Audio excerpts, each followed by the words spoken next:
As Camélias do Leblon e a Abolição da Escravatura. É um livro que vai tratar sobre um quilombo, no que hoje é a zona sul do Rio, uma princesa, Isabel, que acolhia escravos fugidos no seu palácio e uma flor que servia de símbolo de um movimento subversivo. O historiador junta as peças do quebra-cabeça e reconstitui episódios esquecidos do Império. Sempre ao se tratar da questão da escravatura e do período pós-abolicionista e o próprio período abolicionista, nos detemos em questões como a própria questão dos quilombos e damos ênfase para o quilombo de Palmares. E acabamos não conhecendo outros quilombos que existiram, como foi o quilombo do Leblon, que foi o primeiro quilombo abolicionista. As Camélias do Leblon e a Abolição da Escravatura é um livro do Eduardo Silva, foi feito em 2003 e se trata de uma investigação de história cultural. O Eduardo Silva ele é pesquisador da Fundação Casa de Rui Barbosa, que fica no Rio de Janeiro. Ele é doutor em História pela University College London, da Inglaterra, sócio titular do Instituto Histórico e Geográfico Brasileiro, o IHGB, membro de algumas sociedades científicas no Brasil e no exterior. Ele tem experiências nas áreas de história política, social e cultural, voltado para o período de transição do Império para a República. Ele trabalha com temas que são relacionados com a escravidão, a abolição, pós-abolição, classes populares e a cultura negra. Aqui são 2 exemplos de camélias artificiais. O tema abordado aqui é o capítulo 3 do livro, que se chama O Movimento e a Semiótica, um mimoso buquê de camélias artificiais. Por que Camélias do Leblon? Bom, como eu já disse, o Leblon é o primeiro quilombo abolicionista conhecido pela história brasileira. Os integrantes desse quilombo eram ativos na luta pela extinção imediata do sistema escravista e também deu origem a um dos lugares mais caros do Rio de Janeiro, que é o bairro do Leblon. O primeiro dono era um francês de nome Leblon, sobrenome no caso. Esse francês, o Leblon, ele vendeu em 1878 esse terreno para um comerciante português, um fabricante de malas, o José de Seixas Magalhães. Nessa propriedade, o Magalhães ele vai cultivar camélias, que eram plantas raras e eram também, nesse contexto, símbolos de apoio declarado aos ideais de liberdade e igualdade. As flores, portanto, elas passam a ter uma relação com o movimento abolicionista incondicional. O que seria o abolicionismo incondicional? Os ex-proprietários de escravos não recebessem indenização pela perda de suas propriedades, né? Sendo que, nesse contexto, os escravos eram propriedades.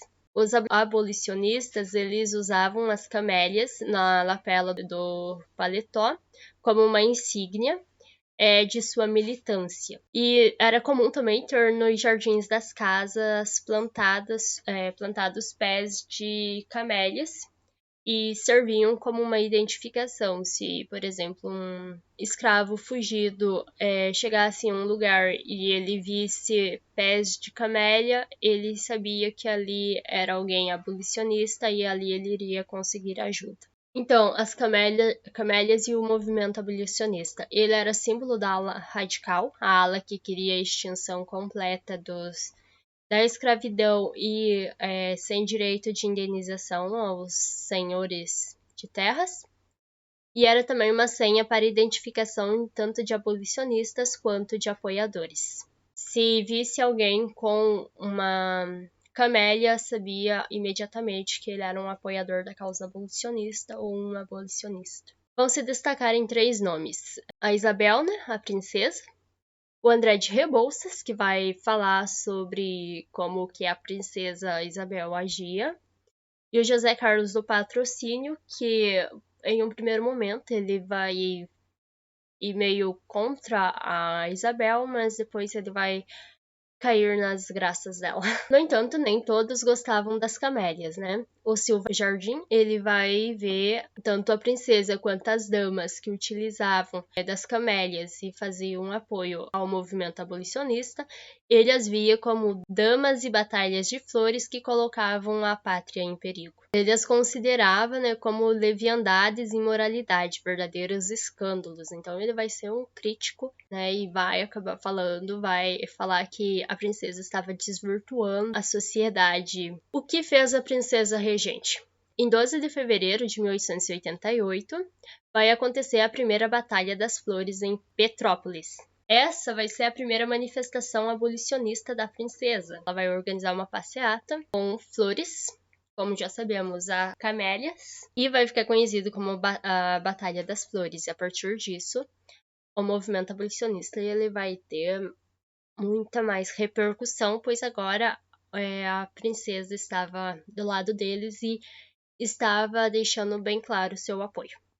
Com isso, ela vai ser considerada a santa, a meiga mãe dos cativos, e ela já passa a ser considerada Isabel I, a Redentora. Ainda seguindo esse contexto, no dia 26 de fevereiro de 1888, a princesa vai promover um concerto musical com o objetivo de arrecadar fundos para a liberdade dos escravos de Petrópolis. No dia 1º de abril do mesmo ano, no Palácio de Cristal, que fica no Rio, ela vai entregar 103 títulos de liberdades, ou seja, cartas de alforria. E, seguindo o exemplo da princesa, proprietários de terra vão concederem liberdade em massa e vão passar a apoiar o movimento, como é o caso do conde de Nova Friburgo, que vai libertar os seus 1.300 escravos. Vemos que nesse texto, ser abolicionista, de certa forma, vira moda. Bandas de música, simbolismo das flores vão se tornarem os centros dos acontecimentos políticos a partir de então. Vai ser muito comum, se alguém libertar seus escravos, como aconteceu com o mordomo do palácio, que bandas de música toquem e, claro, todo o simbolismo das flores vão continuar, né? Então, buquês e ramalhetes de flores, camélias e rosas, se tornam as armas desse movimento. Quando a princesa assina a Lei Áurea, em 13 de maio de 1888, ela é presenteada com um mimoso buquê de camélias artificiais e também um ramalhete de camélias do Leblon, ou seja, camélias naturais. Quem era Isabel? Isabel Cristina Leopoldina Augusta Micaela Gabriela Rafaela Gonzaga de Bourbon, Duas Sicílias e Bragança, que ficou conhecida como a Redentora. Ela foi a segunda filha, a primeira menina do imperador Pedro II e da sua esposa, a imperatriz Teresa Cristina das Duas Sicílias. Ao todo, Pedro II e a Teresa Cristina tiveram 4 filhos, mas apenas as duas meninas sobreviveram, que foi a Isabel e a Leopoldina. Isabel ela nasceu em 29 de julho de 1846. Em 1864, ela vai se casar com um príncipe francês, o Dom Luís Felipe Maria Fernando Gaston de Orleans, conhecido como Gastão de Orleans, o Conde de U. E o interessante sobre a Isabel é que ela foi a primeira mulher a administrar o Brasil, sendo regente do Império, e também foi a última princesa imperial, porque logo após isso temos a República. Princesa Isabel e a Lei Áurea. A Lei Áurea, né, é a lei número 3.353, foi assinada no dia 13 de maio de 1888. Tinha como objetivo a extinção do trabalho escravo no país, que durou 300 anos. De acordo com o documento, a princesa imperial regente, em nome de Sua Majestade o Imperador, o Senhor Dom Pedro II, faz saber a todos os súditos do Império que a Assembleia Geral decretou e ela sancionou a lei seguinte. Artigo 1º. É declarada extinta, desde a data desta lei, a escravidão no Brasil. Artigo 2º. Revogam-se as disposições em contrário. Então, com essa lei, ela vai ficar conhecida como a Redentora dos Escravos. Por isso, Isabel I, a Redentora. Por outro lado, né, pensando na questão da elite, obviamente, eles não se agradaram nem um pouco. Até porque a Isabel ela também foi uma defensora da reforma agrária e do sufrágio feminino. Então, isso ia contra tudo o que a elite geral acreditava, né? Bom, nesse período, né, a Isabel ela era regente, porque o Pedro II se encontrava em estado muito debilitado. Algumas curiosidades sobre a princesa Isabel. Ao completar 25 anos, ela foi eleita a primeira senadora do país, em 1871, de acordo com a Constituição Brasileira de 1824. Além disso, ela foi a terceira chefe de Estado brasileiro e chefe de governo após a sua avó, a Imperatriz Leopoldina, e a trisavó dela, a Rainha Maria I. Depois de casada, o nome completo dela passou a ser Isabel Cristina Leopoldina Augusta Micaela Gabriela Rafaela Gonzaga de Bragança e Bourbon de Orleans. O nome Áurea, da Lei Áurea, simboliza o ouro, e por isso foi escolhido para representar a lei que acabaria com o trabalho escravo no Brasil. Os restos mortais da Isabel e de seu marido se encontram no mausoléu da Catedral de Petrópolis.